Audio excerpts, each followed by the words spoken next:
Vous avez vraiment le choix d'utiliser tout ce qui vous arrive au service de votre libération intérieure. C'est dur de vivre comme ça, vraiment dur. Imaginons, je me sens pas suffisant et l'image que je veux renvoyer, c'est ultra sûr de moi. Donc je vais faire en sorte d'être ultra sûr de moi et tout. Mais en fait, il y a une friction et c'est super dur de faire ça. Ce qu'il faut, c'est aller voir là, libérer lui. Et là, vous êtes entier, il n'y a plus besoin de porter un masque, il n'y a plus besoin de faire comme si ou de renvoyer une image qui est autre que ce que vous êtes vraiment en fait au fond de vous. Est-ce que tu vois comment le monde essaie de te rendre plus libre? C'est juste une pensée qui essaie de me protéger. 100% innocente, elle n'a rien à voir avec moi, elle n'est pas personnelle, c'est juste une pensée. Le sujet de la conférence que je vais vous faire aujourd'hui, c'est quelque chose que j'ai vu chez tout le monde, quelque chose qui peut vous être à tous utile et quelque chose surtout qui est franchement mon sujet préféré, de ce pourquoi les gens restent bloqués là où ils sont, de ce pourquoi les gens n'avancent pas vers ce qu'ils voudraient ou ce dont ils veulent faire l'expérience. Donc voilà, le titre que j'ai donné à cette conférence, c'est « Comment ne rien prendre contre soi, se libérer du regard des autres et vivre libre ». Mais pas juste libre, vraiment, vraiment libre. Libéré de l'extérieur, libéré de ce qui vous a servi à l'heure actuelle. Donc, levez la main ceux qui se sont déjà sentis bloqués à cause d'un jugement venant de l'extérieur, bloqués d'agir. Ok, donc on est sur une grande majorité d'entre vous. Donc, mon objectif, en tout cas pour vous, c'est qu'à la fin de cette présentation, vous puissiez avoir les outils pour ne plus rien prendre contre vous et surtout de faire en sorte que tout ce qui vous arrive dans la vie, vous puissiez l'utiliser au service de votre propre liberté intérieure. Donc le premier, je vais vous intégrer deux termes qui vont être clés pour comprendre un petit peu ce que je vous explique. Le premier terme que je vais vous donner, c'est le terme de projection. Qu'est-ce qu'une projection? Une projection, c'est, imaginons, donc là j'ai mis un exemple avec Ryan, je ne sais pas si tu vois l'écran, que j'ai mis, bon, tu vois, l'autre jour tu es arrivé par exemple à la table et tu as dit, vous vous moquez de moi parce que j'ai pleuré pendant le breathwork. Levez la main ceux qui, et évidemment soyez honnêtes, ont vraiment jugé Ryan sur le fait de pleurer pendant le breathwork. Bon, on est sur une majorité de non. Par contre, ce que ça me dit sur toi, c'est que tu t'es jugé à propos de ça. Donc on va y revenir, mais globalement, tous les jugements que vous attendez, que vous anticipez venant de l'extérieur, sont des jugements que vous avez en vous-même à propos de vous. Donc voilà, vraiment prendre conscience que les gens ils parlent depuis leur prisme, avec leur vie, avec leurs expériences, et que ce qu'ils disent n'a rien à voir avec vous. Mais je vais vous donner des outils pour vraiment l'intégrer, pas juste l'entendre avec votre tête. Donc, les projections qu'on émet nous en disent beaucoup plus sur la personne, enfin sur nous-mêmes, que sur la personne envers qui on les émet. Donc, de la même manière, quand quelqu'un émet quelque chose à propos de vous, voilà, vous pouvez vous poser la question, ok, qu'est-ce que j'apprends sur elle quand elle me dit ça? Qu'est-ce que j'apprends sur le jugement qu'elle a envers elle-même? Qu'est-ce que j'apprends sur la relation qu'elle a envers elle-même?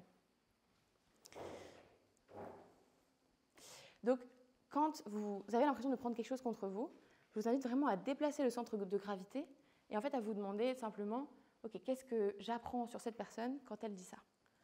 Donc, un autre terme, deuxième terme que je vais intégrer un petit peu dans cette conférence pour que vous compreniez bien. Le premier, c'était les projections. Donc, la projection, c'est simple, c'est une réalité interne qu'on va projeter sur l'extérieur. Donc, je pense ça, je projette ça venant de l'extérieur. Par exemple, elle doit sûrement aimer les roses. J'aime les roses, du coup, je présume que cette personne aussi. C'est simple. Le deuxième terme, du coup, que je vais vouloir un petit peu introduire ici, c'est le terme de trigger, ou plutôt déclencheur en français. Un déclencheur, c'est quoi? C'est tout simplement le symptôme d'une réalité qui est intérieure qu'il faut aller voir. Donc, qu'est-ce qu'un trigger? Techniquement, imaginons qui est-ce que je peux utiliser? Par exemple, Laura. Si tu as des tendances à faire les choses parfaitement et que je te dis c'est pas parfait, là il y a un trigger. Pourquoi? Parce que tu vas réagir à ça, tu vas être touché par ça, peut-être comme ça ou peut-être autrement, tu vas être touché par ce truc-là. Parce que c'est déjà en toi, et donc il y a un trigger. Tu vois, l'extérieur, dis-moi. Ça ne fait qu'accentuer, ça renforce l'idée qu'on se faisait déjà, et du coup ça nous continue dans le cercle vicieux négatif. Ouais. Alors non seulement ça, alors peut-être que ça la renforce, mais je dirais surtout ça me montre là où moi, je ne suis pas encore libre. Parce que si je suis touchée, ça veut dire que je crois ça à propos de moi, que je suis d'accord avec la personne. Donc voilà, un autre exemple, ça pourrait être quelqu'un qui pense qu'il est étrange, par exemple, qu'il n'est pas normal, et que je lui dis, bon, bah, ouais, t'es trop bizarre. Ok, il va y avoir un trigger à l'intérieur. Ok, donc voilà, c'est quelque chose qui vient vous rappeler que vous avez ce truc-là à l'intérieur de vous. C'est quelque chose qui vient déclencher, en fait, une réaction émotionnelle. Donc, ne prenez rien personnellement. Voilà, ça, je vais vous le rappeler plusieurs fois, mais on va vraiment essayer de l'intégrer dans votre vie de tous les jours. Et profondément, pas juste en connaissance, mais vraiment en connaissance. Voilà. Alors, quelque chose que j'ai beaucoup vu parmi vous, c'est parfois vous avez des choses venant de vos parents, où voilà, il va penser que, ou il va me dire que, et il ne va pas être d'accord, etc.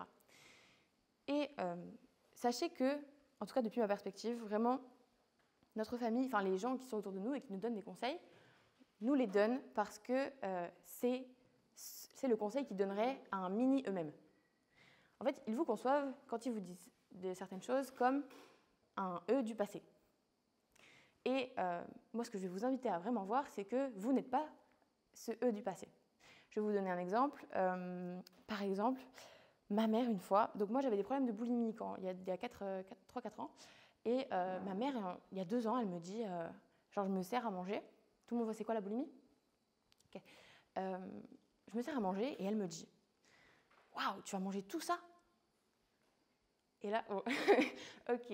Et là, sauf que pour la première fois, j'ai vraiment vu, waouh, en fait, ça n'a rien à voir avec moi, c'est la relation qu'elle a avec la nourriture. Ok, elle se dirait ça à elle-même, donc elle me le dit. Voilà. Elle se dirait ça à elle-même, donc elle me le dit.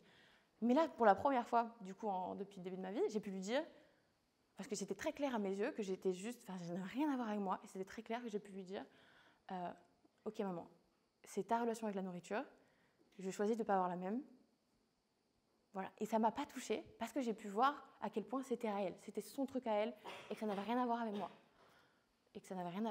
Mais de la même manière que ce qu'on émet à votre propos, enfin ce que les autres disent sur vous, leur appartient, et de la même manière, vous, les projections que vous avez envers les autres, vous appartiennent aussi.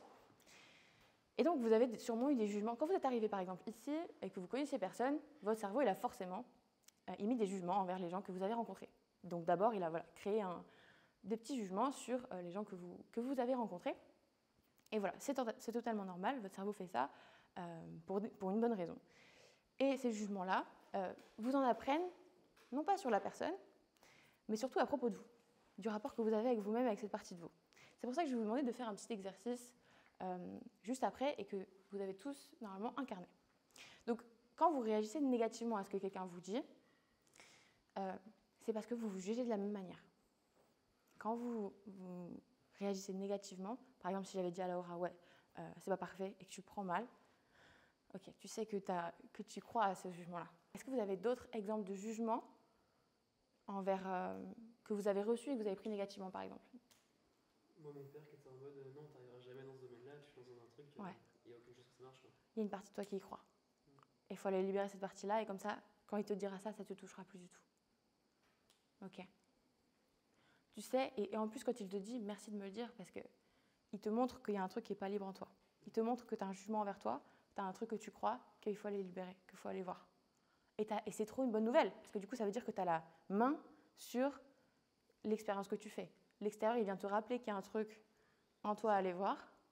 Ouais, ça permet de définir tes peurs et croyances plus facilement en plus. Ouais, il te ramène à qu'est-ce qui n'est pas libre encore en toi. Donc on ne peut vous toucher que si vous êtes d'accord. Un jugement ne peut vous toucher que si vous êtes d'accord avec lui. Ok. C'est fou. C'est fou. Si on le comprend vraiment et si on l'intègre vraiment, ok. On ne peut me toucher que si je suis d'accord. Ok. Pourquoi c'est une bonne nouvelle et que j'ai mis en vert? C'est parce que du coup, ça veut dire que vous avez la main sur ces jugements. Vous avez la main sur votre expérience intérieure. Et je vais y revenir sur comment en fait libérer ces jugements que vous avez envers vous-même. Je vais vous donner 3 techniques différentes.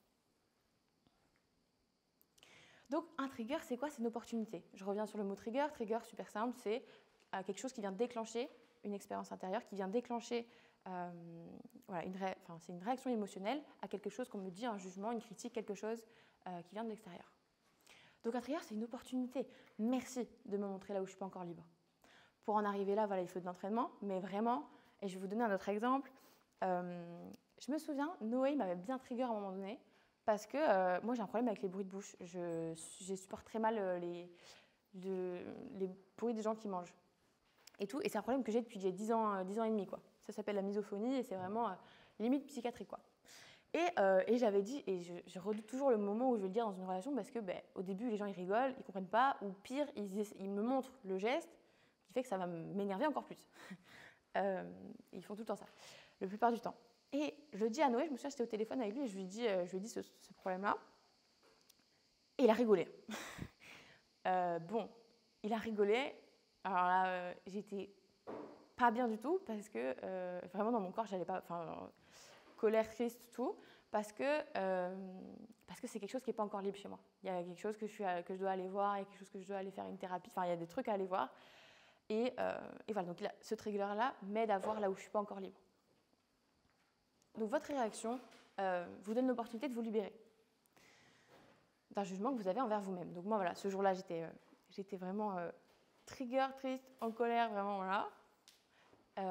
Et je vais vous montrer le choix que j'aurais eu à ce moment-là, juste après. Donc imaginez, donc, ça, pour ceux qui ne voient pas, ça, là, le clown, c'est la tête que vous faites quand vous niez ces parties de vous. C'est comment moi, bon, c'est pas comment je vous vois, mais disons, c'est... En fait, voilà. Globalement, j'ai fait chez moi parce que à l'intérieur de vous, vous avez des jugements envers vous-même, vous avez des émotions qui n'ont pas été intégrées à des moments précis, et vous les portez à l'intérieur de vous et c'est enfermé en fait, on ne les voit pas. Mais là où les autres sont un cadeau, c'est que grâce à eux, s'il y a un événement, eh ben, lui il va ouvrir la porte. C'est lui qui va répondre et c'est là que vous allez avoir une émotion, où vous allez être en colère, être triste, être énervé vers l'extérieur. Donc, qu'est-ce que vous vous rendez compte? C'est que cette chose-là à l'intérieur de vous, mais que les autres, grâce aux autres, grâce au fait qu'ils vous parlent, qu'ils vous triggerent sur certaines choses, eh ben, vous pouvez les libérer. Vous ne pouvez pas le libérer si vous n'êtes pas conscient qu'il est là, et vous devenez conscient qu'il est là que si les autres viennent toquer à sa porte. Donc voilà, des jugements envers soi, des émotions qu'on a refoulées. Ces choses-là, elles vivent à l'intérieur de vous, tous, vraiment, il n'y a pas d'exception. Hein. Je vous promets, vous en êtes juste inconscients. Ceux qui ont déjà eu une séance avec moi en sont plus conscients déjà. Et voilà. Et ça, c'est quand vous essayez de renier ces parties-là. Et c'est dur. C'est dur de vivre comme ça. Vraiment dur. Pourquoi? Parce que vous avez l'impression de vraiment vivre entre deux parties. Une partie, un jugement que vous avez envers vous-même et l'idée que vous voulez renvoyer de vous-même. Et il y a vraiment une friction entre ces deux parties-là. Imaginons, je me sens pas suffisant et l'image que je veux renvoyer, c'est ultra sûr de moi. Donc je vais faire en sorte d'être ultra sûr de moi et tout. Mais en fait, il y a une friction et c'est super dur de faire ça. Ce qu'il faut, c'est aller voir là, libérer lui. Et là, vous êtes entier, il n'y a plus besoin de porter un masque, il n'y a plus besoin de faire comme si ou de renvoyer une image qui est autre que ce que vous êtes vraiment en fait au fond de vous. Est-ce que tout le monde comprend un petit peu cette image ou pas? Au top.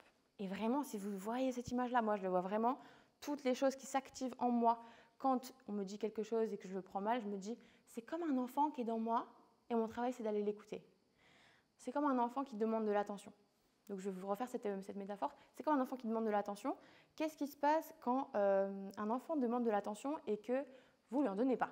C'est-à-dire que vous faites cette tête-là. Qu'est-ce qui se passe?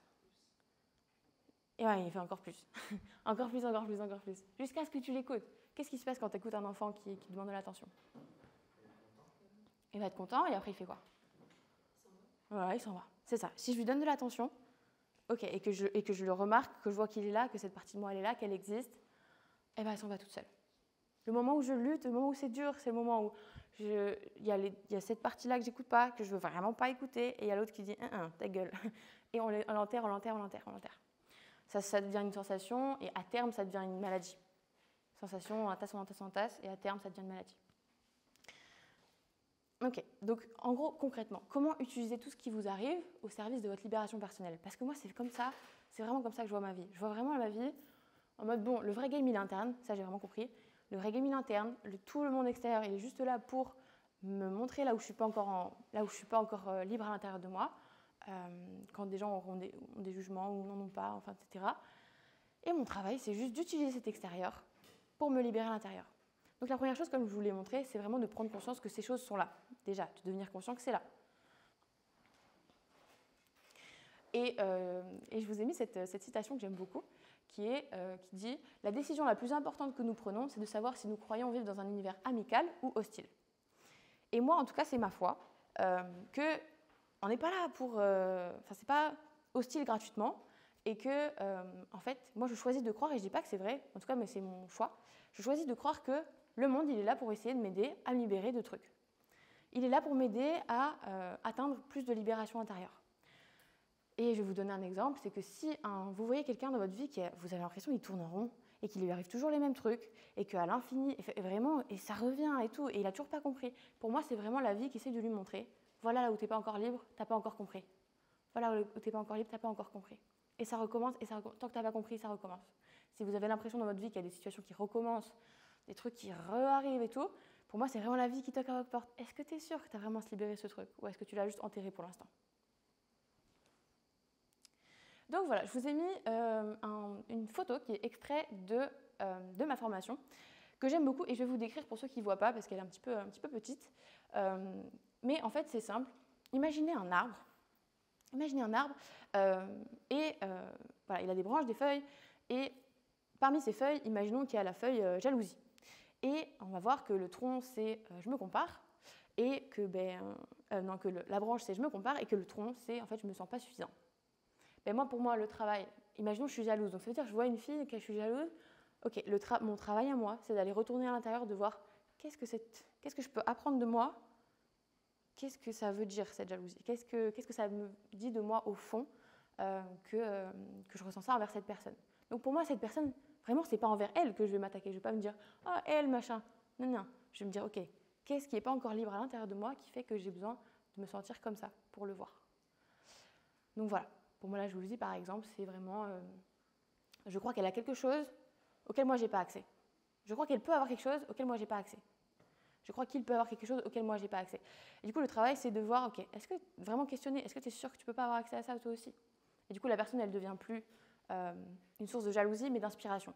La différence entre la jalousie et d'être inspiré par quelqu'un, c'est la croyance ou pas que vous êtes capable d'aller vers ça vous aussi, et de l'avoir. Voilà, si je crois que je peux aller vers ça, je suis inspirée.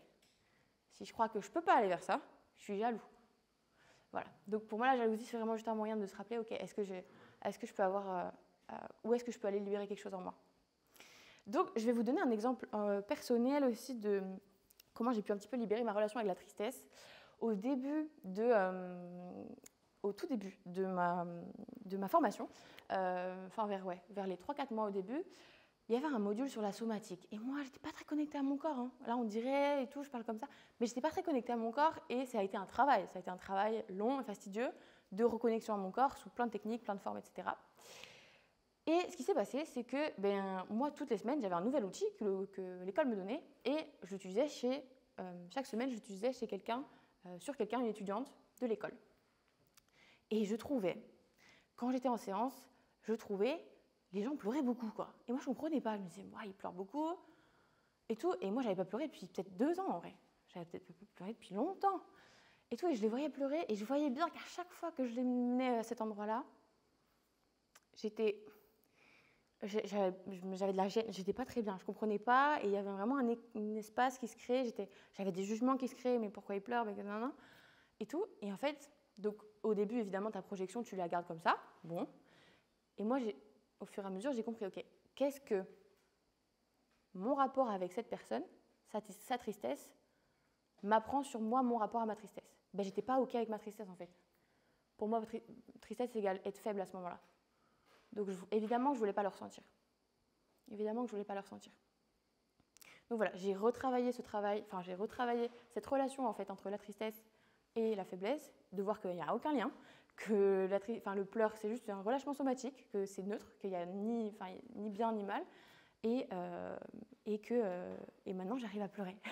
Et je suis trop contente, parce que si je n'avais pas fait ce travail-là, je ne me serais pas autorisée à pleurer. Si j'avais une croyance, et si j'avais gardé ma croyance que pleurer c'est faible, je serais restée un caillou, et Et voilà, j'aurais vécu une vie un peu plus croisière, quoi, moins... voilà. Et c'est pas la vie que j'ai envie de vivre. Donc voilà, moi, mon but, c'est de vraiment faire l'expérience de tout le spectre. Donc voilà, et ça m'a vraiment libérée de ma relation à ça, ce qui fait que maintenant, parce que d'ailleurs, vous êtes... vous avez tous pleuré en fait en séance avec moi. Il n'y a pas eu une personne qui... avec tous ceux qui sont venus avec une intention, vous avez tous pleuré, et chose que si je ne l'avais pas libéré en moi-même, je ne sais pas si j'aurais pu vous emmener aussi loin. Aussi. Donc voilà, c'est un exemple de projection que j'ai eu, c'est-à-dire la projection c'est, pourquoi elle pleure, qu'est-ce que c'est, je la jugeais en fait, et de ramener à moi de qu'est-ce que ça veut dire à propos de moi, ma relation avec ce truc-là, ma relation avec cette partie de moi. Et du coup, je vais mettre une autre petite citation que j'aime beaucoup. En gros, la citation, elle dit We are all just walking each other home, c'est-à-dire on se ramène tous à la maison. On est tous en train de se ramener à la maison. Donc, est-ce que vous voyez un petit peu le lien avec ce que je viens de vous dire? C'est-à-dire que vous m'aidez à me libérer, je vous aide à vous libérer, grâce à ces triggers, et si on les utilise comme ça, on revient tous à la nature de qui on est. Ça, c'est ma croyance, c'est ma foi en tout cas. Donc voilà, vous pouvez utiliser tout ce qui vous arrive au service de votre liberté personnelle, et vraiment, si vous voyez tout comme ça, votre vie, elle change vraiment drastiquement. Comment est-ce que je peux utiliser tout ce qui m'arrive et tout ce qu'on me dit au service de ma liberté, au service de ma libération intérieure? On peut vraiment choisir la manière dont on réagit à un événement, et c'est la seule chose sur laquelle on a la main. Du coup, je vais vous parler un petit peu d'un exemple. Encore une fois, l'exemple, c'est le plus utile, je pense, d'un exemple de quelque chose qui m'est arrivé et comment j'ai choisi de l'utiliser pour ma libération intérieure. Et vous étiez là, c'était lundi, c'était lors de la conférence que je vous ai faite. En sortant de cette conférence, je voyais mon cerveau faire. Je n'étais pas très contente de comment je vous avais délivré les choses et je trouvais que je pouvais faire beaucoup mieux, etc.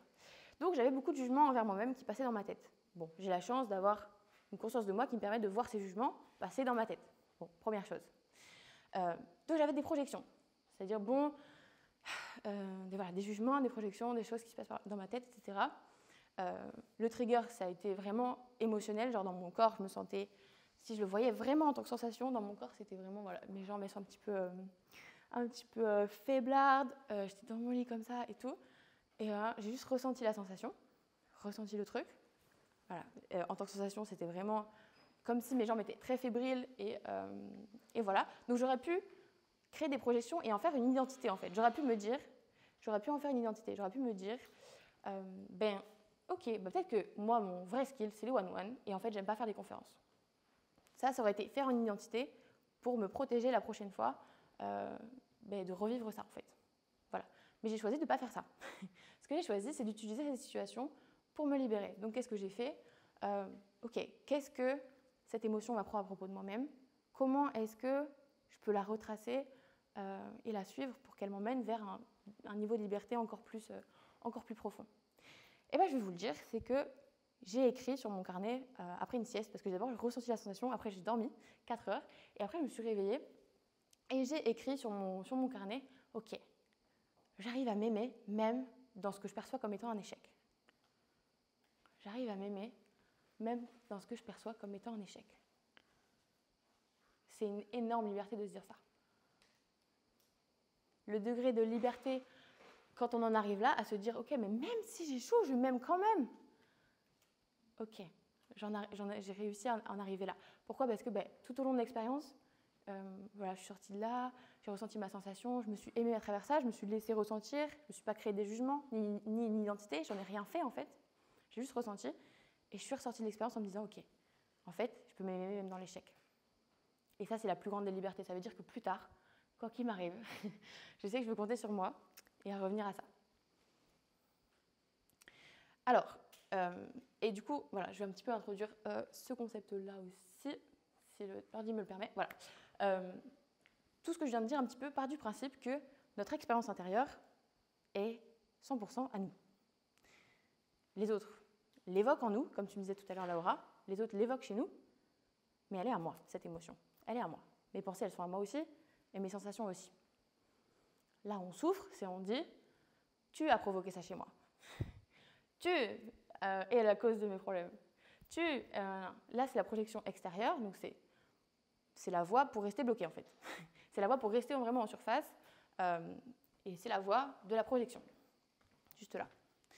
Donc voilà, c'est toi qui fais ça, c'est toi qui as causé ma tristesse, c'est toi qui as causé ma colère. Non, pourquoi est-ce que ça me rend triste quand tu dis ça? Pourquoi ça me rend triste quand tu dis ça? Ma sensation, elle est à moi, mon émotion, elle est à moi. Pourquoi ça me rend triste quand tu dis ça?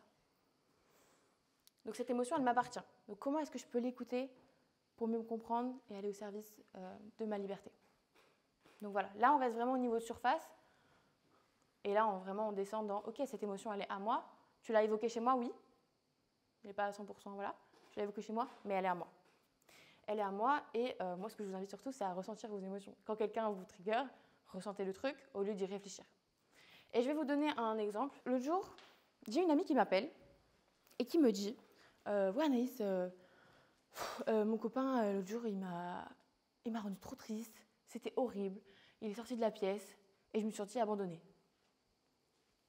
On fait un petit pas de recul. Okay. Moi, je connais un petit peu sa vie à cette personne. Je sais que, bon, elle a une histoire pas très drôle. Son père s'est suicidé, sans laisser de lettres. Bon, ok. Et maintenant, elle est dans une relation avec un homme, et cet homme sort de la pièce. Et ce qui s'est passé, c'est que, elle a eu des projections du genre, ok, il me fait me sentir triste, il me fait me sentir en colère, il sort de la pièce, il m'abandonne. Est-ce que vous arrivez, avec tout ce que je vous ai donné jusque-là, est-ce que vous arrivez à voir en quoi est-ce que elle peut utiliser ça au service de sa liberté? Ok.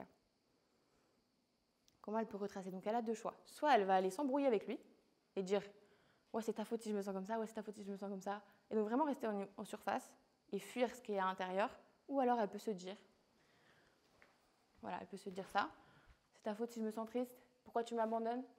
Tout ça. Ou alors elle peut vraiment descendre dans « ok, pourquoi je suis trigger par quelqu'un qui a juste quitté la pièce? Il y a quelque chose qu'il faut que j'aille voir. » Et de ressentir et d'aller vraiment faire un truc de guérir de cet événement-là, qu'elle n'est pas allée retourner voir, qu'elle n'est pas allée retourner... Donc voilà. Alors, je vais vous demander un petit exercice, parce que j'ai compris au fur et à mesure de la semaine qu'en fait, si on fait une conférence, il faut vraiment vous faire implémenter les choses.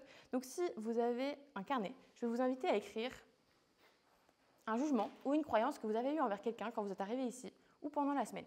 Un jugement que vous avez eu envers quelqu'un. Ne vous inquiétez pas, je ne vais pas vous forcer à le partager après. Vous pouvez simplement écrire un jugement que vous avez eu envers quelqu'un.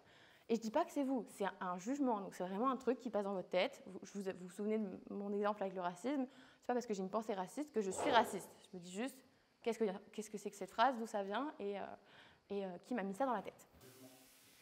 On va enlever le mot. C'est pour ça que j'ai mis deux mots. J'ai mis croyance et jugement, parce que je me suis dit, jugement, vous mettez beaucoup de poids dessus par rapport à moi. Moi, je mets vraiment, jugement, c'est vraiment un statement, quoi. Enfin, c'est une phrase, quoi. Enfin, c'est une phrase. Mettez plutôt croyance. Genre, si tu parles de croyance, ça peut être, je vais vous donner un exemple. Quand j'ai rencontré Noé, moi, je me suis dit, ouais, il est vachement jeune. Dans ma tête, je me suis dit, ouais, il est vachement jeune. Par exemple. Ou alors, quand j'ai rencontré Antonin, je me suis dit, ouais, il est vachement timide. Ouais, dis-moi. J'ai pas entendu le premier exemple que tu as donné. De Noé? Ouais. Je trouvais qu'il était vachement jeune. Mais en mode, en gros, il est trop jeune pour que je sois avec. Okay, ouais. Tu vois? Ça, c'est un jumeau. Voilà. Est-ce que, pensez tout ça. Ça peut être un jugement, une croyance, enfin, en tout cas, quelque chose que vous avez pensé. Ou peut-être pendant la semaine, quand vous avez vu quelqu'un faire une action et que vous vous êtes dit, ouais, c'est pas comme ça qu'il faut faire. Ou alors, ça peut être, il le fait pas assez bien. Ça peut être une structure mentale pour ceux qui sont particulièrement perfectionnistes, de la projeter sur les autres pour vous montrer que c'est en vous. Par exemple, ou tu vois, tu m'as dit, est-ce que les autres sont rigoureux? Ça, c'est une projection du coup positive. Ouais. Tu vois, il y a des projections négatives, des projections positives. Ça peut être une projection positive aussi. Pour moi, des fois, quand tu es perfectionniste, quand tu peux être chiant aussi, donc ça dépend. Hein. Je parlais plutôt de ton truc avec la rigueur. Ouais. Tu m'as dit, ouais, les autres sont vachement rigoureux, plus que moi. Ouais. Tu vois, ça, c'est une projection positive. Les autres sont plus ou moins que moi. Ouais. Ok, donc de revenir. C'est pour ça que pour un petit peu annuler ta projection, je t'ai demandé, est-ce que tu as une preuve dans ta vie que toi, tu es rigoureux aussi? Parce que si tu te rends compte que toi aussi, tu as la qualité, tu n'es pas obligé de te dire, ah, les autres plus que moi. Trucs, oui, des fois, Ouais, donc fais une liste, je suis rigoureux, montrez des preuves. Parce que votre cerveau, il cherche toujours des preuves que ce que vous croyez est vrai.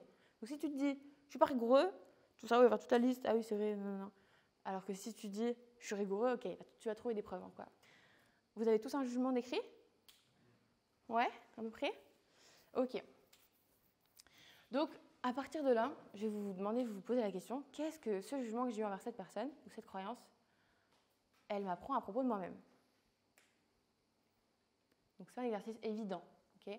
Mais voilà, qu'est-ce que ce jugement ou cette croyance que j'ai m'apprend à propos de moi-même? De ma relation à cette partie de moi? De ma relation avec ce comportement? Si tu veux, Sam, tu peux m'utiliser moi. Quand tu m'as rencontré la première fois, qu'est-ce que tu as eu? Ça peut être des projections positives, hein. Ça peut être un jugement positif. Tu peux te dire, ah, elle a trop la classe, tu vois. Enfin, tu vois, ça peut être un jugement positif et de voir, ok, ben, dans mon expérience, les gens qui ont des projections vachement positives, ils se sentent vraiment pas suffisants.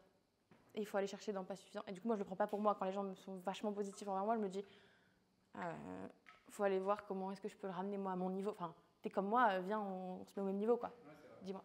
Merci. Et il y a beaucoup de gens qui aiment des stars parce que, comment on appelle ce truc de. Genre, c'est un messie et du coup, est-ce que c'est mal ce genre d'idéalisation? Je dis pas que c'est mal, mais ça en apprend, hein, ça nous en dit pas mal. À ton avis, bah, dis-moi un exemple de jugement. Bah, cette personne, elle est trop belle. Qu'est-ce que ça peut être? Tu vois, en fait, moi, je verrais plutôt comment je me sens quand je vois ces gens. Est-ce que c'est juste, bah, c'est beau, voilà, ou est-ce que c'est, ah, je suis jalouse? Dans quel cas, bah, là, il y a des trucs à aller voir. Est-ce que c'est, ah, je pourrais jamais être là-bas. Tu vois, c'est vraiment pas la forme, c'est vraiment mon rapport, comment je me sens en rapport avec cette personne-là. Est-ce que quelqu'un veut partager? Je ne vais vous forcer personne, mais par exemple, si vous avez, franchement, utilisez-moi si vous voulez. Hein. Si vous avez des jugements à propos de moi, je suis vraiment, voilà, je vais franchement difficilement mal le prendre. Et si je le prends mal, je me dirais, trop bien, cette personne me donne l'occasion de me libérer d'un truc que je crois à propos de moi. Dis-moi. Ouais, moi sans problème. Dis-moi. Moi j'ai eu, c'est un truc où je me suis dit, tiens, lui il va être chiant parce qu'il prend trop de place et il fait trop confiant. Ok. Donc, il a un ego qui va faire que, Ok. que je vais pas kiffer la personne. Ouais. Ce que j'en ressors là, c'est que moi du coup, mince. Est-ce que si je me vois genre en mode si moi je suis trop confiant, si je dégage un truc genre trop de confiance, les gens ne vont pas venir à moi? Moi, je pense que je le prendrais plutôt en mode, comment est-ce que je juge cette partie de moi qui prend de la place?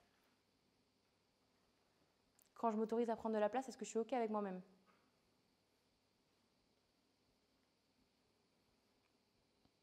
Parce qu'en fait, la façon dont tu juges, ça t'en apprend avec ta relation que tu as avec cette partie de toi, en fait. Dis-moi. Dans tout ça, il y a un processus d'acceptation de soi. Mm-hmm. Mais à quel moment, par exemple, moi je ne suis pas du tout à l'aise avec mon corps et on est tous en train de dire oui, on doit accepter son corps, machin. Mais est-ce que si j'accepte que mon corps est comme ça, ok, c'est un fait, est-ce que je dois quand même le changer? Enfin, je dois quand même me mettre au sport un jour dans ma vie. Ouais, alors ça, c'est vraiment une structure, un truc que je vois vraiment tout le temps, c'est j'ai peur que si j'accepte le truc, je vais rester là. Ouais, je vais rester là et je vais rien foutre. Ah, c'est pas vrai. Je vais te dire, bah moi j'ai perdu 10 kilos sur les 2 dernières années. J'ai perdu 10 kilos quand même. Et je ne l'ai pas fait en allant à la salle en me disant, t'es une merde, va te perdre du poids, tu vois. Genre, je ne l'ai pas fait en me disant ça, je me suis dit, bon, je suis pas bien. Et il y avait une part d'acceptation évidemment de, bon, bah je me sens pas bien dans mon corps, il faut que j'aille faire du sport. Enfin voilà. Et je le faisais plus en mode amour pour moi, comment est-ce que je peux me montrer de l'amour pour moi, plutôt que d'utiliser l'autoflagellation pour te donner de l'amour. Tu vois, ça revient encore à ça. Voilà. Donc en fait, en acceptant, on arrête cette autoflagellation en mode ouais, c'est pas normal. En fait, c'est simple. Est-ce que ne pas accepter ton corps, ça t'aide à perdre du poids? Pas du tout. Non, ça aide pas. Mais c'est ça l'intention. Si j'accepte pas, je perds du poids. Ça marche pas. Donc c'est dès qu'on accepte tout, ça nous fait un genre de nouveau débat pour finalement aller vers une nouvelle. Et d'agir depuis autre chose que la peur, l'autoflagellation, d'agir depuis autre chose, une autre énergie de... Tu vois, tu m'as dit quoi? Tu m'as dit, depuis la séance, j'ai juste envie de... Avant, j'avais pas envie d'aider les gens. Ah oui, Maintenant, j'ai envie de les aider. Tu vois que quand tu atteins ça, c'est normal, tu as envie d'aller aider. Ça fait sens, tu vois. Tu ne poses pas la question. Est-ce que quelqu'un d'autre veut partager ou pas? Dis-moi. Bah, on dit les noms ou pas? Oui. Si tu veux. Vous savez que moi, quand j'avais vu Cana à la gare lire un livre qui était chic et tout, je me suis dit, je sais plus ce que j'ai écrit, je me suis dit, voilà, c'est vraiment tout ce que j'ai pas vécu. Enfin, moi, j'ai une famille de beaufs où on monte sur les tables, tout ça, et je me suis dit, voilà, ça va vraiment changer. Au final, Ouais. Ok, ouais. Et du coup, tu as écrit quoi sur la question de qu'est-ce que ça m'en apprend à propos de moi-même?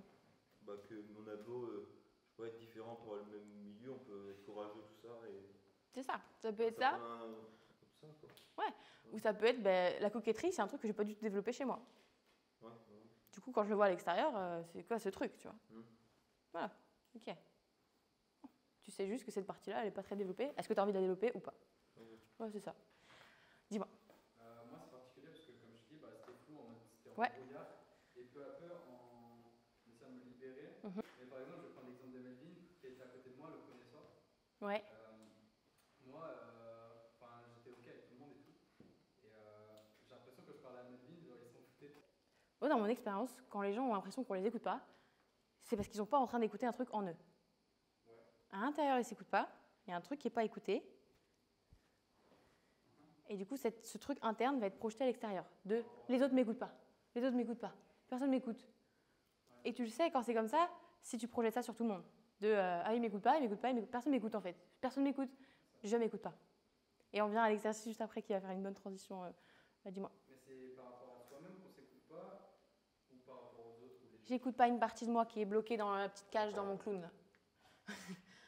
Tac, tac, tac, mon clown. Voilà. Je cherche de l'attention, moi, mais en fait, c'est une partie de moi qui cherche de l'attention dedans moi. Et du coup, je vais aller chercher de l'attention à l'extérieur, alors qu'en fait, il y a une partie de moi que je ne suis pas en train d'écouter. C'est peut-être une sensation dans ton ventre, par exemple. Peut-être une sensation dans ton plexus, par exemple. J'ai du mal avec les sensations. C'est normal, parce que ton corps, il n'est pas encore habitué à vraiment descendre dedans, etc. Et des mecs comme ça, et je vais vous le dire en vrai, moi, la plupart du temps, quand je vous vois en séance, des mecs comme lui, c'est à l'école. C'est à l'école que vous les avez bloqués. Il y a des trucs de ouf à l'école. Vous avez tous des trucs avec l'école, je vous jure. Vous me ramenez tout le temps à l'école. Vous me ramenez toujours à... je suis dans une classe et on rigole de moi. Enfin, voilà, il y a vraiment plein de mini-nous qui n'ont pas été écoutés à l'école et qu'il s'agit d'aller chercher, en fait. Et qu'il s'agit d'aller chercher, écouter, un peu comme j'ai fait avec certains d'entre vous.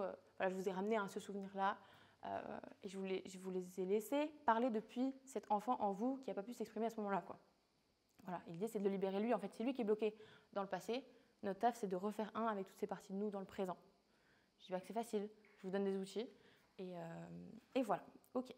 Donc est-ce que quelqu'un d'autre veut partager un jugement qu'il a eu? Dis-moi. Moi c'est plutôt quelque chose de général, je sais que je me fais trigger, dès que je juge qu'une personne parle trop fort, je sens ma colère vraiment monter directement. Ok, ouais. Et je me referme directement, ça me saoule. Ok, ouais. Je sais pas trop ce que ça veut dire pour le coup. C'est pas ce que ça veut dire, donc dès que tu as une personne qui passe un seuil, ça t'énerve. Ouais, dès qu'une personne parle trop fort, selon ma définition, Ouais. soit je pars, soit je me ferme, ça. Soit je pars, soit je me ferme. Tu vois, tu m'as dit, je me sens en colère, mais soit je pars, soit je me ferme. Est-ce que tu arrives à voir? Je me sens en colère, mais soit je pars, soit je me ferme. C'est-à-dire, ma colère, je ne l'exprime pas, en fait. Je suis en train de la laisser dans sa cage. Et là, tu souffres. Exprime colère. Alors, alors s'énerver, du coup, c'est un comportement. Il y a des manières plus saines d'exprimer une émotion. Tu vois, on peut se sentir énervé sans être violent. On peut se sentir en colère sans être agressif.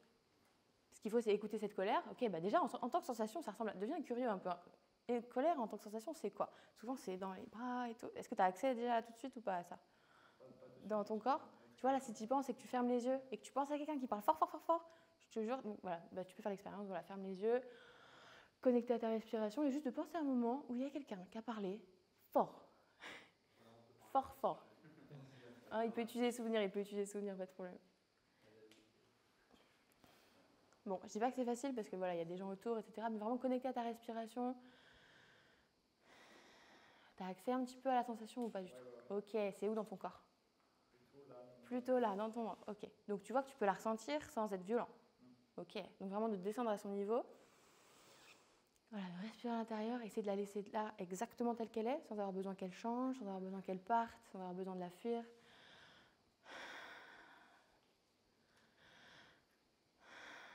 Voilà, rester à son niveau.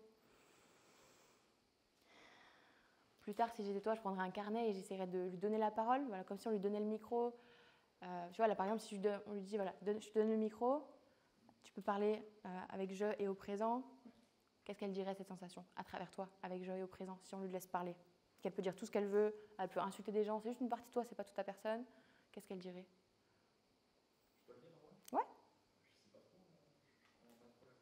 Ouais, je comprends. Ben, cette sensation-là, elle a besoin d'être sortie. Il y a plusieurs manières de la sortir. Déjà, de la ressentir. Je t'invite déjà à faire ça, tu vois, consciemment, là, quand je vais reprendre la parole, de la laisser être là et déjà de voir ce qui se passe quand tu la laisses être là. Tu la connais bien, cette sensation, ou c'est un peu nouveau? Ouais. Donc voilà, de la laisser être là, et vraiment en tant que sensation, pas en tant qu'histoire que tu te racontes. Essaye de faire ça déjà, pendant que là, je vais reprendre la parole, d'essayer de la laisser être là, de respirer à l'intérieur, et je reviens vers toi juste après. Ok. Donc du coup, voilà, comment se libérer de ces jugements? Le premier outil, c'est vraiment, voilà, est-ce que j'ai un jugement envers quelqu'un? Est-ce que quelqu'un d'autre qui veut partager ou pas du tout? Dis-moi. Ouais, c'est sur Augustin. Ok, dis-moi. Du coup, en fait, moi, je me suis dit, ah, mais c'est quelqu'un qui prend de haut, on joue pas dans le même game, il n'a pas d'expression dans la voix ni dans le visage, il parle pas avec ses mains, il me rappelle un peu Marc Ducardel. Et donc, après, je me suis dit, là, je me suis posé. Et en fait, Donc déjà, si ça active une sensation chez toi, tu peux déjà respirer à l'intérieur, etc. Si ça active rien, enfin rien. Et en fait, je suis jalouse car je suis jalouse de ton esprit de synthèse, de ton discours clair et de ton apparence simple et logique, car j'ai toujours voulu qu'on me comprenne ma personnalité, mes idées, et que depuis que je suis gamine, je m'éparpille partout, dans mes idées, dans mes actions, c'est moi, et ça n'a pas toujours mené à des situations où les gens me comprenaient. J'ai rien à ajouter. J'ai rien à ajouter. Ouais, évidemment, ça veut rien dire à propos de lui. Et tu vois à quel point ça n'a rien à voir avec lui. Ça n'a rien à voir avec lui. Qu'est-ce que ça m'apprend sur moi? Ok. Un deuxième exercice que je vais vous proposer, c'est quelqu'un qui est maître en la matière pour le coup. Elle s'appelle Byron Katie. Elle a passé 10 ans en dépression et elle est ressortie de sa dépression grâce à ce processus qui est très simple, qui consiste en 4 questions et en 3 retournements. Là, je vais vous inviter à trouver un jugement que vous avez qui est fort envers quelqu'un de votre famille ou de, je sais pas, un ami, un proche, un jugement que vous avez et que quand même, quand c'est là, vous avez du mal. Et juste, je reviens vers Antonin. Est-ce que tu as l'impression, quand tu l'as ressenti, que la sensation, elle est partie ou pas? Ouais, ça c'est un peu au-dessus. Carrément. Donc, quand tu la laisses être là, que tu l'écoutes, donc littéralement, genre, tu donnes de la place à ton mini, là, je l'ai pas, mais mon petit, tac, tac, tac. Voilà, mon petit bonhomme. Quand tu lui laisses de l'espace, ok, en fait, il se libère. Ça n'a plus besoin d'être un jugement, ça se libère. Je peux le ressentir et juste le laisser être là. C'est peut-être de la colère que tu n'as pas pris le temps de ressentir plus tard, enfin pas dans le passé. Là, je la laisse être là, du coup, je la libère. Et peut-être que plus tard, j'aurai plus du tout besoin du coup d'avoir ce jugement pour avoir le feedback que j'ai de la colère à libérer. Maintenant, dès que j'ai un jugement vers quelqu'un, je me dis, ok, c'est quoi le feedback de ce jugement? En fait, j'ai pas besoin d'avoir le jugement pour avoir le feedback, qui est, j'ai pas ressenti mon truc. Ok. Donc voilà, vous avez tous trouvé un jugement que vous avez envers un proche, envers quelqu'un dans votre famille, envers un ami, quelqu'un qui est proche de vous, du coup qui est un petit peu plus agrippé, quoi, un peu plus, voilà. Donc voilà, tout le monde a un jugement, c'est bon? Donc à partir de là, je vais vous inviter à poser vraiment ces 4 questions qui sont simples. On revient au simple, mais on va à l'essentiel. Donc la première question, c'est est-ce que c'est vrai? Est-ce que c'est vrai? Vous pouvez répondre oui, vous pouvez répondre non. Est-ce que c'est vrai? C'est quoi la première chose qui vous vient à l'esprit? Est-ce que c'est vrai? Ce jugement que j'ai envers cette personne, est-ce que c'est vrai? Deuxième question. Est-ce que je peux être absolument sûre que c'est vrai? Est-ce que je peux savoir sans l'ombre d'un doute que c'est vrai? Donc voilà, de juste ouvrir un petit peu la porte ou l'ouverture à peut-être, bon, je sais pas. Est-ce que je peux être absolument sûre que c'est vrai? Une fois que vous avez ça, troisième question, et là je vous laisse un petit peu écrire, peut-être en bullet point, en mots-clés, comment est-ce que je réagis quand je crois cette pensée? Qu'est-ce qui se passe quand je crois cette pensée? Quand je crois ce jugement, c'est quoi mes comportements? Qu'est-ce qui se passe en moi-même, envers le monde? Comment j'agis envers le monde quand je garde ce jugement en moi? Voilà, comment est-ce que je réagis quand je crois cette pensée? Qu'est-ce qui se passe quand je la crois? Est-ce que je m'éteins? Est-ce que j'exprime ma colère? Est-ce que je repousse la personne? Est-ce que... Voilà, qu'est-ce qui se passe? C'est quoi mes actions? Est-ce que je me résigne? Est-ce que je deviens paresseux? Voilà, qu'est-ce qui se passe? Quelles sont les actions, les comportements qui vont avec cette croyance-là? Et voilà, qu'est-ce qui vous vient à l'esprit? Oui. Pour la première question, en gros, c'est oui, non, mais c'est une émotion. Donc, Ouais, mais si c'est une émotion, tu ne la fais pas passer par un truc mental. Ah, ok. Tu la ressens. C'est deux langages. Ça, c'est mental, là, pour l'instant. Ouais, ça c'est full mental. On va pas réfléchir une émotion, on va ressentir l'émotion. Voilà. Mais du coup, faut que tu trouves un jugement. Si tu as un jugement envers quelqu'un, voilà. Si c'est une émotion, je te dis, tu la ressens. Il n'y a pas d'autre, il y a rien d'autre.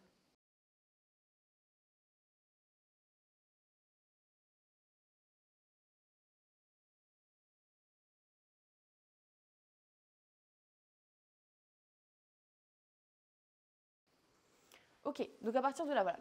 Comment est-ce que je réagis? Et quatrième question, dernière question. Qui est-ce que je serais censée penser? Qu'est-ce qui changerait dans ma vie si j'avais plus ce jugement envers cette personne? Comment j'agirais envers elle? Qu'est-ce qui changerait?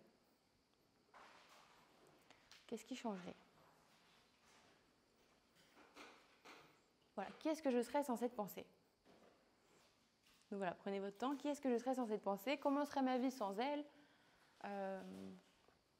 Qu'est-ce qui changerait? Donc quand vous avez tous un petit peu ces réponses décrites, ce que je vais vous inviter à faire, c'est des retournements. C'est un exercice un peu ludique. Comme je vous l'ai dit tout à l'heure, votre cerveau cherche des preuves que ce que vous croyez est vrai.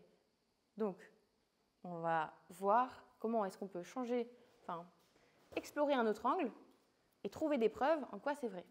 Et à partir de là, on va prendre un exercice un peu ludique, et c'est pas facile. Tous les jugements ne vont pas passer dans ce processus. Mais quand ils passent, vous allez voir, ça peut être marrant. Donc, on va reprendre l'exemple de Sam, de tout à l'heure, parce que je l'ai écrit, et que ça s'y prête bien. Donc, le jugement envers quelqu'un, imaginons, c'est, voilà, il ne m'écoute pas. Il ne m'écoute pas. Ce que je vais vous inviter à faire, c'est à le retourner contre vous-même. Donc, ça ne va pas marcher avec tous les jugements, et c'est normal. Mais essayez de le retourner contre moi-même. Donc, je ne m'écoute pas. Et là, je t'invite à trouver 3 exemples qui prouvent que tu ne t'écoutes pas. Ah, quand mon corps a ressentait ça, je suis restée assis. Ah, quand j'ai su ce qu'il fallait faire, j'ai quand même écouté l'extérieur. T'en as plein, mais écris. Donc voilà. Des preuves que je ne m'écoute pas. 3 exemples, ouais. C'est ça, 3 exemples. Donc voilà, retournez vers vous-même. Donc ça peut ressembler à quoi? Ça peut ressembler à il m'a fait mal, il m'a fait du mal, je me fais du mal. Ok, je me fais du mal. Trouvez des preuves en quoi je me fais du mal. D'ouvrir un petit peu votre esprit, et c'est dur, votre cerveau il résiste, c'est normal. Parce qu'en fait, vous ouvrez un petit peu l'angle d'ouverture de votre cerveau, vous trouvez une autre phrase à laquelle initialement vous ne croyez pas, et de trouver des exemples de ça, c'est normal si vous avez des résistances. Le premier exemple c'est le plus dur à trouver. Dis-moi. Envers moi-même, il est pas inversé. S'il ne m'écoute pas, c'est pas je m'écoute trop. Ah, on ne le retourne pas 2 fois. Là, tu l'as retourné 2 fois. En fait, il ne m'écoute pas, je retourne vers moi, je ne m'écoute pas. Mais si tu dis je m'écoute trop, tu fais 2 fois le retournement. Okay. Tu vois, on ne fait qu'une fois. Oui. Donc voilà. Dis-moi. Ce qu'il faut retourner, le truc de retournement. Par exemple, moi je pense quelque chose envers quelqu'un. Ouais. Et je vais retourner contre moi-même. Donc la chose que je pense de lui, oui. J'essaie de trouver un exemple avec moi qui suis comme lui. Alors là, l'exemple, c'est, tu vois, si le jugement c'est il ne m'écoute pas, en quoi est-ce que moi je ne m'écoute pas? Et ça ne va pas marcher pour tous les jugements et c'est normal. Tu peux me donner ton exemple à voix haute peut-être? Ou pas? Pas donner de nom? Ouais, dis-moi. Alors les étapes, moi c'est, juste pour toutes les étapes, donc, du début c'est envers quelqu'un de ma famille, un jugement que j'ai, c'est ma mère ne pense qu'à elle. Ouais. Est-ce que c'est vrai? Oui. Qu'est-ce qui se passe? J'ai du mépris. Attends, t'as oublié l'étape. Est-ce que tu es absolument sûr que c'est vrai? Oui. Ok, ok, c'est ton choix. Qu'est-ce qui se passe? J'ai du mépris, j'ai envie de me fermer. Ouais. Je me sens en colère. Ok. Qu'est-ce que je serais si j'avais pas cette pensée? J'aurais sûrement plus d'amour envers elle. Ok. Étape 5, là je retourne le jugement contre moi, du coup. J'ai cherché des exemples où moi je parlais que de moi. Redis-moi le jugement, exactement. Ma mère ne pense qu'à elle. Ok, je pense qu'à moi. Ouais, c'est ça. Ouais. Et je trouve des exemples, je pense qu'à trop, moi. voilà, c'est ça. Ce que j'ai fait. Donc on trouve en fait chez nous ce qu'on reproche à l'autre personne. C'est ça. Et pourquoi on fait ça à votre avis? Qui voit un petit peu ce que... comprendre la personne. C'est ça. Bon, déjà de voir que c'est un jugement que j'ai envers l'autre qui me montre que j'ai ça en moi. Déjà, et du coup, j'ai plus de compassion envers elle. Je suis moins dans le elle, je suis plus dans le peut-être nous en fait. Nous en fait. Donc voilà, vous pouvez le retourner une autre fois. Donc évidemment, ça ne marche pas avec tous les jugements, je vous le rappelle.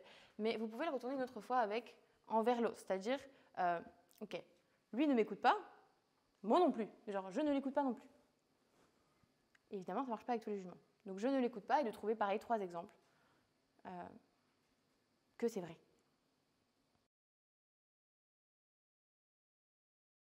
Mais est-ce que vous voyez l'intention derrière le fait de faire ça? C'est-à-dire que si je trouve des exemples de tous les angles, eh ben, je suis déjà de plus en plus détachée de mon jugement initial. Voilà, quand vous le relirez après, vous avez plus le même rapport avec. Ouais, est-ce que vous voyez un petit peu où je vous emmène avec ça ou pas? C'est-à-dire que si vous faites les retournements, vous voyez vos angles morts, vous voyez qu'en fait, l'inverse est peut-être vrai, à sa forme de vérité aussi, et que c'est pas tout noir ou tout blanc, et en fait, c'est vachement gris. Voilà, ok. Et le dernier, c'est à l'opposé, c'est-à-dire, en fait, il ne m'écoute pas, en fait, si, il m'écoute. C'est un exercice de pensée, hein. Je ne dis pas que c'est facile ce que je vous fais faire. C'est vraiment, voilà. Mais ça vous montre, le but, c'est vraiment, vous montrer que c'est gris, en fait.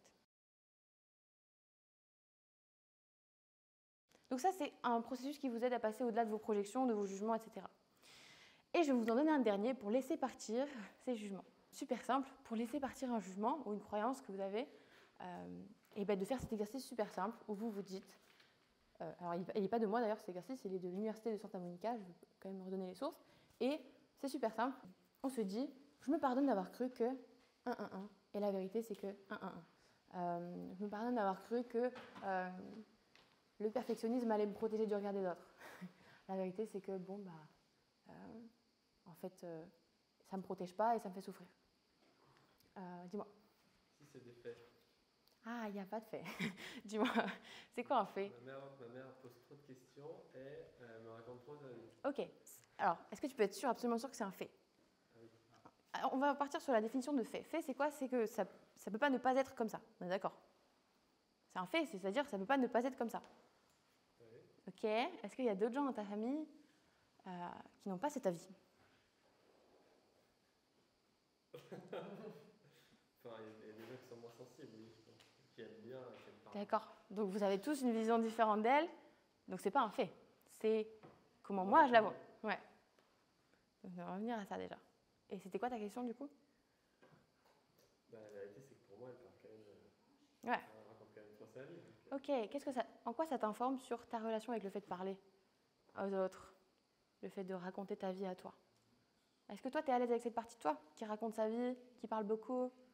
Ou est-ce que c'est quoi ta relation avec cette partie de toi, dis-moi? Je l'aime moins. Ouais, je l'aime moins, cette partie de moi. Je l'aime moins. Donc, mon jugement envers elle, c'est un feedback que ce truc, je peux le développer chez moi et que je suis en train de le renier. Cette partie de moi qui a envie de s'exprimer, je la renie. Est-ce que tu vois comment le monde essaie de te rendre plus libre?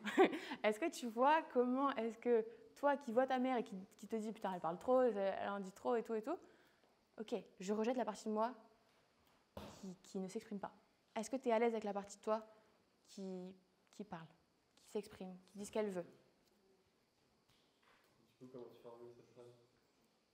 Je me pardonne d'avoir jugé la partie de moi qui s'exprime mal, ou qui ne s'exprime pas, ou qui se tait. La vérité, c'est que, en fait, quand je m'exprime, c'est trop bien, les gens ils me comprennent, et je suis trop contente de parler, quoi. Donc voilà, bref, tout ça pour vous dire que globalement, vous avez le choix, vraiment, et c'est ce que je veux. S'il y a une chose que je veux que vous reteniez de ce qu'on vient de faire, c'est que vous avez le choix d'utiliser tout ce qui vous arrive au service de votre libération personnelle. Vous avez le choix d'utiliser quelqu'un qui vous parle et qui vous trigger une émotion comme un feedback de « Ah, qu'est-ce que c'est que cette émotion ?» Est-ce que, voilà, de devenir curieuse envers elle au lieu de la fuir, de vous distraire, de partir ailleurs. Voilà. Vous avez vraiment le choix d'utiliser tout ce qui vous arrive au service de votre liberté, au service de votre libération intérieure. Et c'est mon choix. Et c'est pour ça que, du coup, ma vie, elle est parfaite. Parce que du coup, tout ce qui m'arrive, tout ce que je vois, je l'utilise comme, ok, qu'est-ce que ça trigger chez moi? Qu'est-ce que je peux libérer? Et du coup, presque, je suis contente quand je suis trigger maintenant. Je me dis, ah, cette personne, elle me montre là où je ne suis pas encore libre. Merci à elle. Merci à elle de me montrer là où je ne suis pas encore libre. Et du coup, de faire ces exercices, par exemple, pour libérer ces jugements et les pardonner pour les laisser partir. Voilà. Donc, on fait ça. Moi, je trouve que je les laisse partir. Par exemple, parfois, je marche dans la rue et j'ai une pensée qui me passe par la tête de oh, je vais pas y arriver. Je mets direct ma main sur... C'est un automatisme. Il n'y a pas de... Je mets direct ma main sur mon cœur et je me dis, ok, je me pardonne d'avoir cru que je ne pouvais pas le faire. La vérité, c'est que c'est juste une pensée qui essaie de me protéger. 100% innocente, elle n'a rien à voir avec moi, elle n'est pas personnelle, c'est juste une pensée. Voilà. Et direct, je me sens déjà plus, je la force sur tout, quoi. Dis-moi. Moi, c'est ce processus, en fait, une fois que tu sais que tu es trigger, ok, que tu as pris conscience du coup de ça, ce processus de l'enlever, en fait, est-ce que ça se fait automatiquement chez toi? Moi, j'ai l'impression que ça reste. doit partir. Parce que tu l'écoutes pas. Bah, j'ai conscience. Déjà, tu as utilisé le mot enlever. Tu veux qu'elle se barre. C'est l'inverse. Ce qu'il faut. Parce qu'en fait, si tu veux qu'elle se barre, tu es en train de ne pas l'écouter. Ce qu'il faut, c'est descendre, l'écouter, l'accepter, la ressentir, et là, tu la libères. Tu n'es pas en train de lui dire, je veux que tu te barres. Tu es en train de lui dire, vas-y, je t'écoute, dis-moi ce que tu as à me dire. Je ne dis pas que c'est facile. Au début, c'est un exercice de descendre dans son corps, d'écouter la sensation. Là, je suis vraiment en train de t'écouter. Qu'est-ce que tu as à me dire? Ah ouais, c'est pas agréable, ok, c'est pas grave et tout. Genre, tu la ressens et tout. Et puis, promis, levez la main ceux à qui j'ai fait ressentir une sensation et la sensation s'est libérée d'elle-même. J'ai rien eu à faire. Voilà, vous êtes déjà. Levez la main, que je sois claire. Voilà, 1, 2, 3, 4. Voilà, donc la plupart des gens qui sont en séance avec moi et avec qui on a fait de la somatique, parce que je ne fais pas de la somatique à chaque fois. Donc voilà. Tu la libères, tu la laisses être là. Et si elle continue d'être là, on revient à la cage. Hein. Si elle continue d'être là, tac, tac, tac. Si elle continue d'être là, tu vois, d'habitude, quand elle est là, cette sensation, tu fais quoi? Tu te distrais, tu fumes, tu bois, tu fais des jeux vidéo, tu fuis, tu t'énerves contre la personne. Tout ça, c'est des processus pour fuir et avoir cette gueule. Alors que si tu l'écoutes, tu vois ce qu'il y a à l'intérieur, tu laisses sortir, tu n'as plus à avoir ce visage-là. Et tu fais un avec toi-même. Et là, c'est la vie que tu veux mener. C'est genre union parfaite, il n'y a pas de dissension, il n'y a que des parties de moi qui s'écoutent et c'est trop bien. Dis-moi. Juste revenir sur un truc auquel j'ai réfléchi, le jugement quand il est positif, ça veut dire quoi du coup? Le jugement quand il est positif, tu veux dire la projection quand elle est positive? Genre par exemple, oh il est tellement doué dans ce qu'il fait. Ouais. Par exemple, j'ai eu une projection positive sur Noé quand au dernier séminaire, il était trop fort au tennis. Et moi je me disais, il est vraiment fort en tennis quoi, il est fort. Et moi, je sais que je me sens nulle en tennis parce que j'ai les bras mes épaules, elles se déboîtent facilement et j'ai trop peur au tennis que avec un mouvement, elles se déboîtent, tu vois. Et du coup, en fait, à mesure qu'il me paraît être loin dans le waouh, ça veut dire, c'est un feedback sur comment est-ce que moi, je sens que c'est pas possible pour moi et que ça me paraît loin d'être fort comme ça, quoi. Tu vois? Comment on a un manque de confiance dans la chose? Je vois ça comme... Ok, ça me dit long sur comment est-ce que je me perçois, ma capacité à jouer au tennis, tu vois. Ça en dit long sur moi, ma tristesse en vrai d'avoir des épaules flinguées et que je dois faire des chirurgies, machin. Voilà, en fait, ça me dit sur la distance que je vois avec quelqu'un, c'est le feedback de à quel point je me sens pas ouf par rapport à elle, en fait. Ouais. Si tu creuses un extrême, tu es en train de montrer l'autre, tu vois. C'est ça que tu fais quand tu juges positivement, tu creuses un extrême où tu doutes de... Moi, je veux te dire, tu vois, par exemple, avant de travailler avec une certaine personne, j'avais dû travailler sur mes projections. Genre, j'avais full projection sur lui. Et il fallait que j'enlève. Parce que, justement, à ce moment-là, et je voulais raconter, je crois, la première conférence, je vous disais, quand moi, j'avais pris sa formation à lui, j'étais dans un trou d'enfer. Genre, j'étais pas bien. Genre, j'étais en boulimique, il n'y a rien qui allait. Et du coup, il me paraissait vachement loin. Et l'écart, il était creusé. Du coup, pour travailler avec lui, il a fallu que je fasse quoi? Que j'enlève ces projections et que je travaille dessus. Avant de travailler avec lui. C'est ça. Okay, j'ai fait tout ça, j'ai fait ça. Byron Katie, full Byron Katie. Sinon, tu n'aurais pas pu du coup. Ça aurait été beaucoup plus dur parce que moi, je peux avoir quelqu'un en séance que si je le considère que comme mon égal, tu vois. Sinon, je suis moins compétente, j'ai plus de pensées qui ne sont pas au service de la séance. Donc voilà, ce qui était à son service, c'est de moi d'enlever ces projections qui ne sont pas vraies. Et voilà. Ça m'a permis de tu vois comprendre. Ouais. Après, j'avais une autre question sur ce que tu as dit, je suis désolé. C'était au niveau de la somatique, tu as dit qu'avec certains, tu l'as utilisé, d'autres non, et que ça a permis de libérer. Est-ce que tu peux développer un petit peu Ouais, il y a des gens, par exemple, tu vois, avec Célia, elle est arrivée, elle m'a dit, le breathwork, c'était trop bien. Et j'ai compris déjà plein de trucs. Et elle voulait juste me raconter son expérience du breathwork. Et je lui ai dit, est-ce que c'est la meilleure manière dont je peux être à ton service là tout de suite? Elle m'a dit oui. Et du coup, j'ai écouté son histoire. Et après, on a fait de la stratégie sur son activité, tu vois. Bon, voilà, on peut faire ça aussi, tu vois. S'il n'y a rien à... Pas de... Voilà, enfin, elle m'a dit, ouais. Et c'est à partir de quand que tu rentres dans la somatique? C'est quand c'est dur à dire parce que faut vraiment... Tu vois, moi, mon métier, je vois vraiment comme un arbre de vente. Tu vois, genre, il y a tel problème. Est-ce que c'est plus intelligent d'aller dans le mindset? Est-ce que c'est plus intelligent d'aller dans l'émotionnel? C'est plus intelligent d'aller dans le corps? C'est plus intelligent d'aller vers l'inconscient? C'est plus intelligent de... Je le sais parce que je suis formée à le voir. mais je ne saurais pas trop te décrire comment, Ouais, du coup, précisément. tu creuses, quoi. C'est ça. Tu peux le réduire à ça si tu veux, mais c'est vraiment, je le sais selon ce que la personne me dit. Enfin, je suis formée à voir en fait la différence. Par exemple, quelqu'un qui est très coincé dans sa tête, bon, je vais agir au niveau où il va comprendre, c'est-à-dire au niveau de sa tête, au début du package, parce que je me dis, bon, il faut d'abord qu'il ait confiance en moi. Pour que son cerveau ait confiance en moi, si c'est un 5 sur l'énéagramme, il faut vraiment qu'il prenne confiance en moi, donc je vais vraiment avoir confiance avec son cerveau, on va réfléchir là. Et après, je vais l'amener dans le corps, que après, quand il aura confiance. Dis-moi. Là, j'aime avoir une pensée, un jugement. Quand tu as fait ton petit arbre et tout, je me dis, bon, je l'admire. Je me dis, attends, là, tu es en train de creuser un écart. T'admires l'arbre? Non, moi? Toi, J'ai pas compris, ok.